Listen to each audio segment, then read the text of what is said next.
The Bulls' decision to acquire Nikola Vucevic for multiple firsts is a clear win-now move. With their other veteran deadline additions, the Bulls have made a commitment to building a strong team around Zach LaVine because this season, LaVine was named to his first All-Star team after developing into an excellent scorer. Vucevic now gives him a partner to thrive in dribble handoffs and in pick and rolls, and also do some scoring himself or be a playmaker for others. LaVuce could be a dynamic duo offensively, but to make the leap from playoff contender to finals contender, the Bulls will need their most promising young player to blossom in the coming years. Today on The Void, we're breaking down the key to Chicago's future, Patrick Williams. Patrick Williams has been a bit overlooked this season after being drafted 4th in 2020 by the Bulls, and it's easy to understand. His averages won't have him in the Rookie of the Year conversation, and the Bulls are only on the playoff bubble. Plenty of other rookies are taking our attention too. LaMelo and Halliburton do something amazing every night. Edwards is starting to pop. Late firsts like Quickly are exceeding expectations, and we can't forget Alexei Pokusevski. But Williams has impressed. He's showing early signs of what Chicago drafted him to do: plug and play into different offensive roles and defend multiple positions. He won't even be 20 years old until next season, and he's already flashing significant upside on both ends of the floor. Williams' potential is most apparent from mid-range. He has a pillowy, soft touch and looks comfortable shooting even with a hand in his face. He rises and fires like a throwback scorer, and though he doesn't have the tightest handle to break down defenders, he's worked hard to add moves to his game. Occasionally, he'll unleash a move that makes you think he could someday be a 20-point-per-game scorer, but Williams isn't comfortable from three-point range yet. He'll often dribble out of catch-and-shoot opportunities into pull-up twos, and these shots are fine, but he needs to shoot more than just an occasional dribble jumper three to ever be a go-to option. This season, 92% of Williams' jump shots off the dribble come from mid-range, which puts him on the high end of the spectrum of all NBA players. The top scorers this season are attempting an average of 52% of their dribble jumpers from mid-range. Even Jokic and Zion shoot a smaller share of mid-range jumpers than Williams. For him to ever become an elite scorer, he doesn't need to go to the extremes of guys like Harden or even his teammate Zach LaVine, but he should step behind the arc at a rate more comparable to Kawhi or Beal. Right now, Williams is too reliant on the mid-range to be a premier scorer in the modern game. But much like rising scorers such as Jaylen Brown and Brandon Ingram, there are signs of great potential. Williams is hitting nearly 40% of his spot-up threes, which is encouraging despite how rigid his catch-and-shoot mechanics look. Factor in his success on floaters, plus his history of knocking down free throws, and there are plenty of positive indicators that suggest that he can someday become an effective three-point shooter off the dribble. Improving his handle will unlock the entire floor like it did for a player such as Jaylen Brown with the Celtics. Brown entered the NBA as a clunky ball handler, but over the years he's increasingly tightened his handle, which has made him a more potent dribble jumper shooter. This has opened up driving lanes for him to get to the basket more often. Williams will need to improve in the same ways to provide scoring behind LaVine, just as Brown does in Boston alongside Tatum. Creating space isn't always easy for Williams now. He gets bottled up here because of his sluggish footwork and a loose handle. For now, he's best suited playing the 4, so he's facing slower-footed defenders. Honing his dribble would allow him to generate shots against quicker defenders. Williams has to watch Kawhi Leonard film too, since they have similar strong frames. Leonard thrives from the mid-range and added a three-pointer to his game by mastering his handle.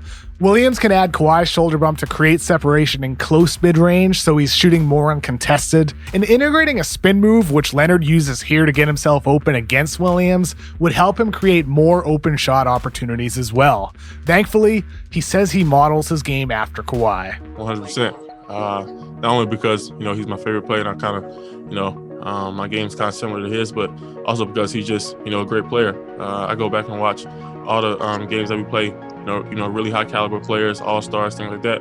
I go back and watch those games, 10, 20 times. If Williams takes physical elements of Leonard's scoring, it could unlock his playmaking potential. He already displays natural passing vision, delivering lob passes, and he's decisive attacking off the catch with the ability to throw darts to corner three-point shooters. With his combination of size, fluidity, and unselfishness, he has all the ingredients to someday be a dynamic offensive threat once his confidence and technical skill both improve. When you think about the perfect third star next to a 6'5" go-to scorer like LaVine and a versatile center like Vuce, the idea of what Williams could be is exactly what you'd be looking for. And this is why the Bulls paid the price they did for Vuce. By the 2022-23 season, when Chicago gives up an unprotected first-round pick, the hope is by that point, Williams will be further along offensively. But the Bulls also need Williams' defense too. Vuce is only a positional rim protector. LaVine has reached an average level defensively, but he's not a stopper. They need more reliable guys like Thad Young. And while their other deadline acquisitions should help, defense isn't fixed overnight. Williams is already doing a solid job defending opposing stars on a nightly basis, but he still has so much room to improve. At 6'7" and 215 pounds with a large torso, Williams has the strength to stick with strong scorers and make their life difficult. He's done it against Kawhi, and he has active hands to swat at the ball as he does here against Zion. Williams has also flashed the versatility to create problems for smaller guys like Devin Booker, or right here by moving his feet to stick with Donovan Mitchell, then blocking his layup. But lateral quickness was a weakness for him at Florida State, and it still pops up at times in the NBA. His footwork is too often sloppy, and here he's not in a disciplined stance as Tobias Harris waltzes by. Or here, the moment his right foot goes in front of his body, he loses his positional advantage, so Jalen Brunson attacks that side and gets by with ease. To maximize his perimeter versatility and overall consistency, he needs to have better fundamentals. Look at the difference here. This is good. He's on his toes, not flat-footed, and he mirrors Beal's every movement to funnel him into the help defense. You can bet on him to put his all into improving because he's a notorious hard worker who shows his hustle on the court. He's gritty and focuses off the ball, often resulting in getting his hands into the passing lanes. Watch him smartly time his help defense here to come in and steal the ball. A lot of the time, Williams can create offensive chances with his defense. He's ahead of the curve for a rookie, but he's still learning. Here, he's undecided whether to close out on Westbrook or Hachimura, and they both end up open. I can understand wanting to give either of them space to shoot, but this happens against obvious threats too. This is Kenrich Williams. He's one of the best cutters in the NBA. People call him Kenny Hustle. You should know a guy named Kenny Hustle will catch you sleeping.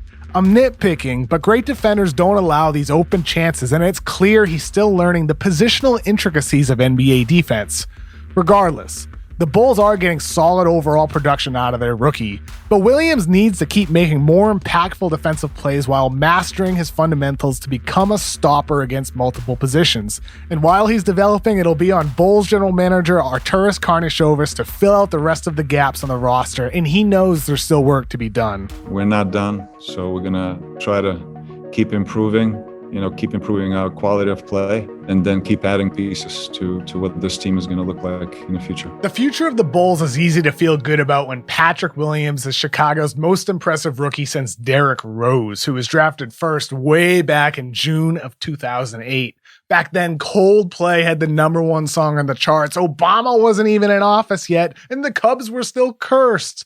Since, there haven't been many rookies for Bulls fans to get all that excited about.